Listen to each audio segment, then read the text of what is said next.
if you knew failure wasn't possible, off I would go. But I quit asking that question because it's not a realistic question.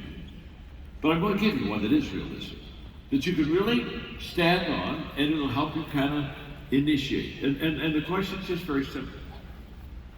What would you attempt to do if you knew that you could fail? Probably at times will fail. But it will be an asset to your personal growth, not a liability. In other words, what would happen if failure could be a good thing instead of a bad thing? Now, I have been writing for a lot of years, and my first book I wrote about 22 years ago, called Failing Forward. And it is a book on how to fail forward, how to fail in a good way.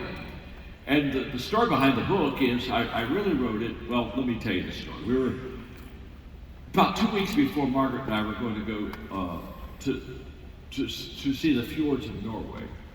I looked on my calendar, I saw it was a 2-week cruise.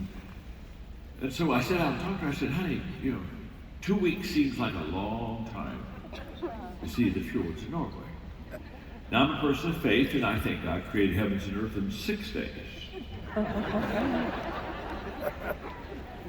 going to take 2 weeks to see the fjords of Norway. So we had really a good discussion, and then we took the 2-week vacation to see the fjords of Norway. And whoever doesn't believe in compromise has never been married very long. And so, but we did a deal, and the deal was a simple deal. It was a good deal. The deal was that I would go on a 2-week cruise to see the fjords of Norway if she'd let me write a book, so I could get something done in between the viewing of the fjord. So I literally had a suite up front with it. It was all glass on this ship. It was lovely. So you could just really see out the little inlets we'd go. Had a table, had my legal pad, because I write with a 4-color pen. I'm a kind of neat. I write all my books out by hand. So I'm writing my book, Failing Forward. And every once in a while, the ship would slow down and kind of stop. The captain would say, if you look off to your left, there's a fjord there. And so I'd stop writing. I'd look over.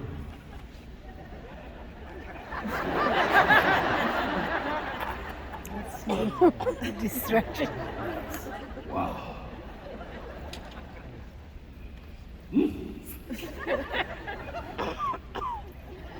That is something, isn't it?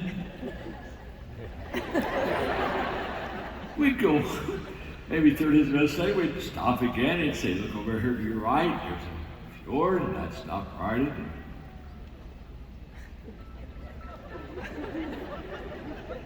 Yeah, that's another one.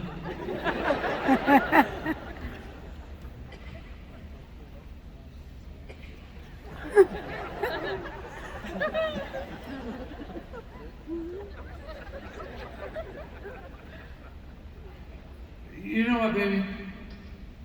That fjord looks just like that fjord.